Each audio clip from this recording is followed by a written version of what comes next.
Good morning, everyone. Welcome back to my channel. Happy Sunday.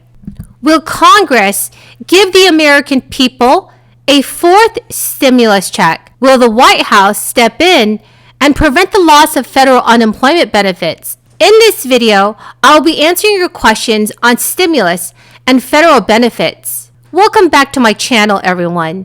The two winners of this week's $75 Amazon gift card giveaway are Rosemary De Jesus and Zena Smith. Congratulations to both of you. Remember, everyone, next Friday evening, I will be giving away more gift cards. To enter the giveaway, all you have to do is subscribe to my channel, like this video, and also remember to leave a comment below. Thank you so much, everyone. This past Saturday, many Americans lost their $380 in weekly jobless benefits.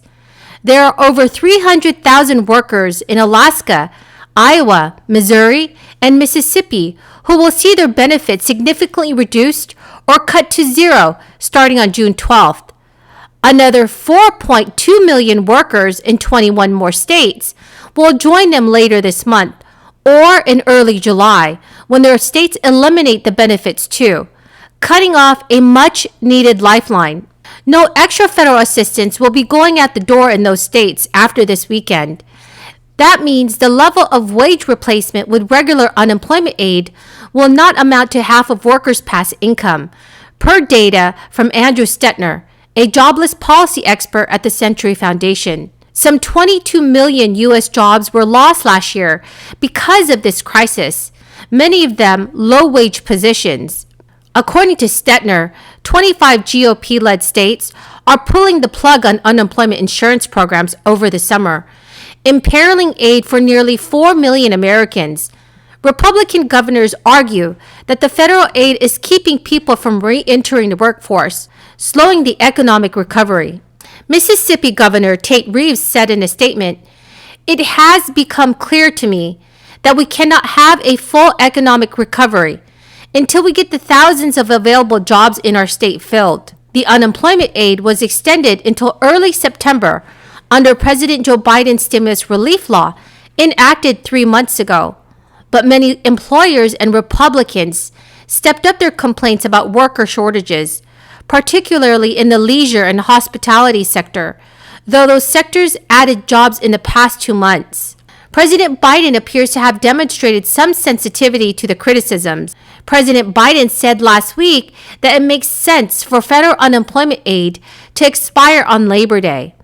The White House press secretary Jen Psaki said Republican governors have every right to cancel the administration's jobless aid programs.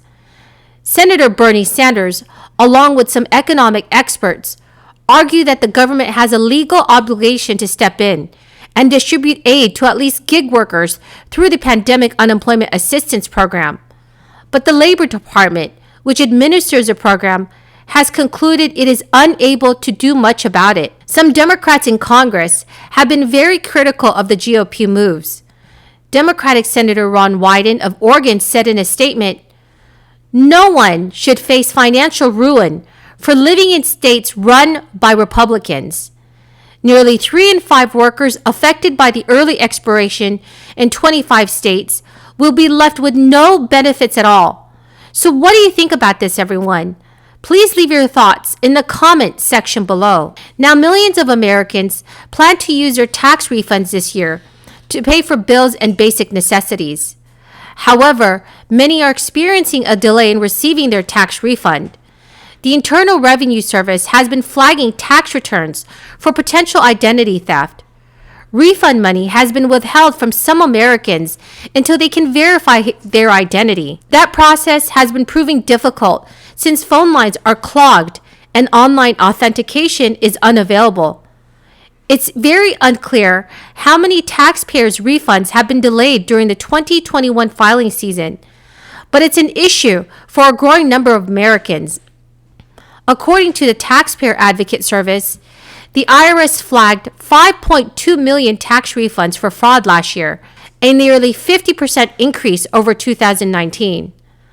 Of those, about 2 million were flagged for identity screening. Basically, the IRS wants to ensure a scammer is not using a taxpayer's identity to claim a tax refund. The agency mails letters to taxpayers if it suspects foul play.